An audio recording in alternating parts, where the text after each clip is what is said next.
Here are 10 ways to make your first swingers party a fuck yeah event. Now, I know coming into this sort of thing, it's all brand new. There are fears, there are concerns, you don't know how you're going to be. But I'm going to share 10 things that you can do that are going to increase the chances of it being a mind-blowing first time. Now, number one, dress to impress. This means wearing your sexiest gear. Accentuate your assets and minimize those things that you're not so excited about. This includes your underwear. Please, please, please do not wear your Grundy undies that you wear every day during the week. In fact, you probably should never wear those outside the house. Wear your sexiest gear underneath and on top. Number two, manscape or galscape. Now, what I've noticed in the lifestyle is that the majority of people are either manicured or hair-free and in various degrees in between. Personally, I'm not a fan of the bush. A lot of people aren't. It doesn't mean there's anything wrong with it. It just seems to be the common preference. Number three, smell divine. By this I mean make sure you've had a shower, you're all hygienically clean, but also wear a little bit of perfume or cologne, something that really smells sexy. Because you remember the last time that someone walked by you and they were wearing something that just made you want to spin around, grab them and just, you know what I'm talking about. Number four, this is an attitude thing. Go with the flow.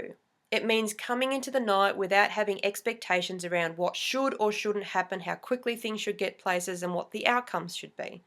You are both going home together, you both love each other. Anything over and above that, any kind of play or other people, becomes bonus material. If you come in with an attitude that says, you know what, whatever else, I'm going to have fun, then you're more likely to succeed in that. And people who go with the flow generally don't get upset when things don't go to plan, and therefore less drama. Going into number five, know your boundaries and agreements. This is really, really important because if you don't and you make a mistake or do something that your partner doesn't like, then it's going to end up with more drama, drama, drama, which is a complete buzzkill. Nobody wants it. It really takes the tone of the party down quite considerably. So don't be the drama. Know your boundaries and agreements before you go in so that you can stick to them. Now, the beauty about that is as you stick to your boundaries and agreements, then you create more trust. When you have more trust, your partner feels more secure. When they feel more secure, they feel like giving you a little bit more freedom. And that's what you want, right? Number six, which also connects in with number five. Connect with your partner regularly during the night. This is really important because it goes a long way to making them feel completely significant and number one in your life. So any fear of you running away with someone else that you've got your eyes and hands all over is then quashed because you've consistently come back and connected with them. This aids in that whole building of security and trust and more freedom.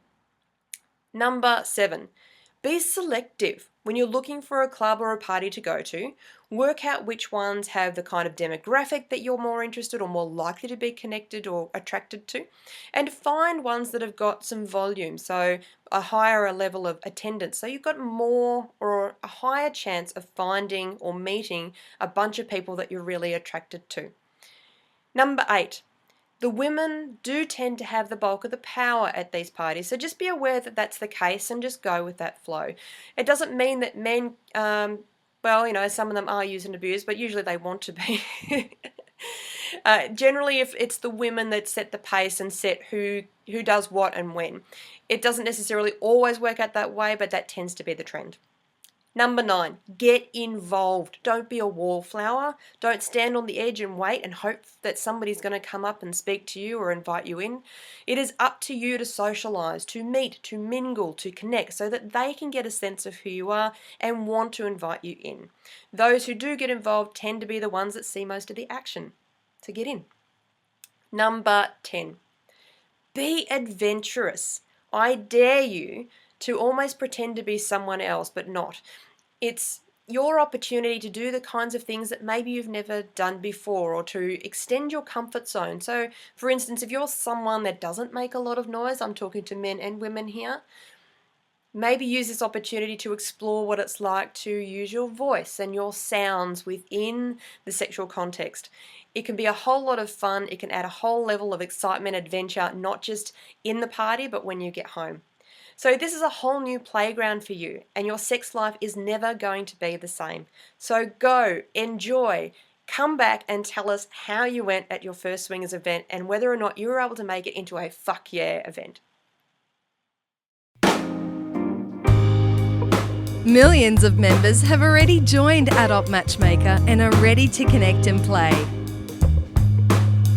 Hundreds of new members join Adult Matchmaker every day. Adult Matchmaker is the online dating site for sexually liberated Aussie adults. Join adultmatchmaker.com.au now for free. You will love being part of our sexy community.